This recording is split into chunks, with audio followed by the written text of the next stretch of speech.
শাকিব খানকে পয়দা করা এত সহজ না। মানেটা কি? ছোট পর্দার জনপ্রিয় অভিনেতা জাহের আলভী হঠাৎ করে শাকিব খানকে নিয়ে একথা বললেন কেন? শাকিব খানকে জন্ম দেওয়া এত সহজ না কেন?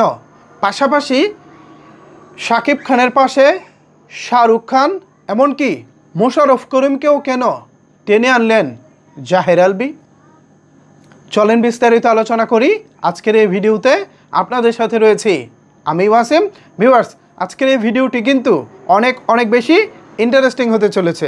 সো এদিক সেদিক না তাকিয়ে মনোযোগ সহকারে ভিডিওটি দেখার অনুরোধ রইল এবং শেষে গিয়ে অবশ্যই আপনারা আপনাদের মূল্যবান মতামত জানাবেন। অ্যান্ড যদি সম্ভব হয় ভিডিওটি একটু শেয়ার করে দিন, সবাই যেন এই নিউজটি সম্পর্কে জানতে পারে।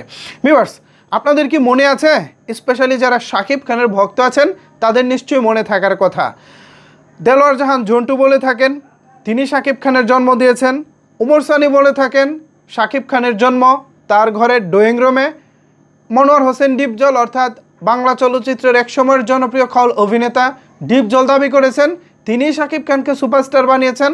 আবার এফআই মানিক সাহেব তিনি দাবি করেন তার হাত ধরে শাকিব খান এস্টাবলিশড হয়েছেন, তিনি তাকে সন্তানের মতো আগলে রেখে আজকে শাকিব খানকে এই পর্যায়ে নিয়ে এসেছেন। আবার অনেকেই দাবি করেন শাকিব খানের প্রথম চলচ্চিত্র পরিচালক অর্থাৎ সোহানুর রহমান সোহান তিনি শাকিব খানকে এই পর্যায়ে নিয়ে এসেছেন। নানা রকমের নানা কথা।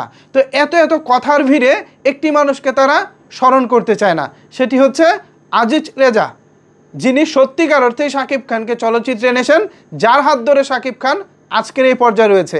এই একটি মানুষকে অস্বীকার করার কোনো সুযোগ নাই এবং এই একটি মানুষকে ভুলে যাওয়ার সম্ভব না।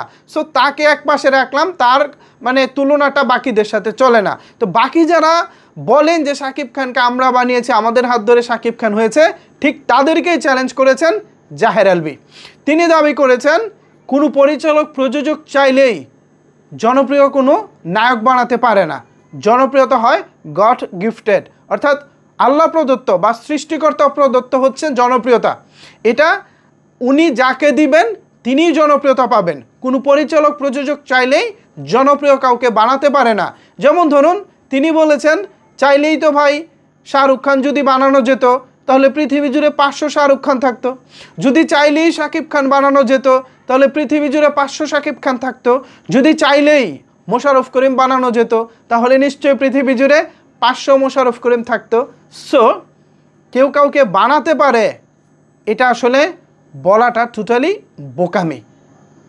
জাহের আলভী, আপনি নায়ক হিসেবে যেমনই হন, অভিনেতা হিসেবে যেমনই হন, আপনাকে হয়তো কত মানুষ পছন্দ করে বা অপছন্দ করতে পারে, বাট আপনি আজকের এই কথাটা সত্যিই দারুণ বলেছেন। এই উপলব্ধিটা অনেকের মধ্যেই দেখি না, অনেকের মধ্যেই পাই না, তবে আপনি যেটা উপলব্ধি করেছেন এটাই আসলে রিয়েল সিনারি। চাইলেই কেউ শাকিব খান বানাতে পারে না। যদি পারতো শাকিব খানকে বৃদ্ধাঙ্গুলি দেখিয়ে বলতো টাটা বাই বাই, আমরা নতুন শাকিব বানিয়ে নিব, আমরা নতুন শাহরুখ বানিয়ে নিব, আমরা মোশাররফ করিম বানিয়ে নিব, কিন্তু এটা এত সহজ না। তো ভিউয়ার্স, জাহের আলভী যে কথাটা বোঝাতে চেয়েছেন আমি চেষ্টা করেছি আমার বিশ্লেষণে আপনাদেরকে বোঝাতে। এখন এই বিষয়ে আপনাদের মতামত জানতে চাই, নিচের কমেন্টস বক্সটা আপনাদের জন্য ওপেন রইল। ধন্যবাদ সবাইকে এতক্ষণ আমার সাথে থাকার জন্য।